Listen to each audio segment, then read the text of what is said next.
който се казва Светослав. Здравей! Здравей! Какво обеща ти да ни изпълниш тук на публиката? За розовата пантера. А в публиката нещо друго ми обеща да изпълниш. Какво беше то? За тигре, тигре, матата ми каза да изпее за розовата пантера. Сега, остави го, тате, аз искам да те попитам на тебе, кое ти е по-приятно. За розовата пантера или за тигре, тигре? За розовата пантера. Това по-ти е приятно. Да. Добре, сега вземи микрофона и това, което ти е най-приятно за розовата пантера, го изпълни по най-артистичния начин. Давай! О, тигре, тигре, имаш ли пари? Имаш ли пари? Стари бабички. О, тигре, тигре, имаш ли пари?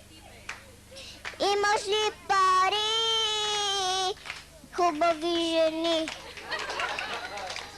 Това ли е за розовата пантера? Добре. Светославе, тази песен ти откъде си е чувал? От тигрите? Да. Тигрите ли я пеят тая песен? Не. А ти искаш ли като станеш голям да станеш тигър? Не. Добре. А какъв ще станеш като станеш голям? Дилър. Дилър! Чакай сега, това е много странна професия. За първи път чувам дете да иска да стане дилър. И какво означава да си дилър? Кой дилър познаваш? Кой е дилър? Станчо е там. Станчо е дилър. И ти искаш да станеш дилър като Станчо? Да. И какво прави Станчо като е дилър? Обича шума на парите. Какъв е шума на парите? Ти чува ли си как шумят парите? Не.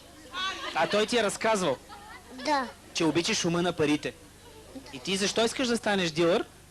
Щото тата ми каза. Значи тати иска да станеш дилър, а не ти. Моля? Да. Ясно. А ти какъв искаш да станеш?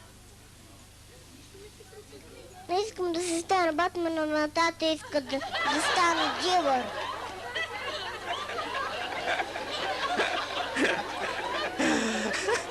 Значи, ти всъщност искаш да си станеш Батман, а тати те спира от тази една чудесна професия, нали, Батман, една уважавана професия в обществото, а ти искаш, той те принуждава на сила да станеш дилър.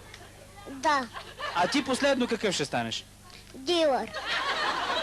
Но все пак, Таничко, си мечтаеш да станеш Батман. Да, ма.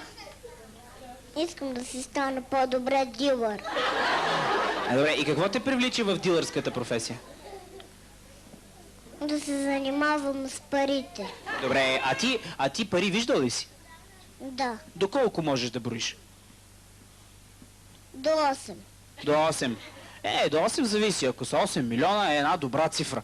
Добре, Светославе, ще те помоля да се покориш на публиката. Вие аплодирайте изпълнението на Светослав.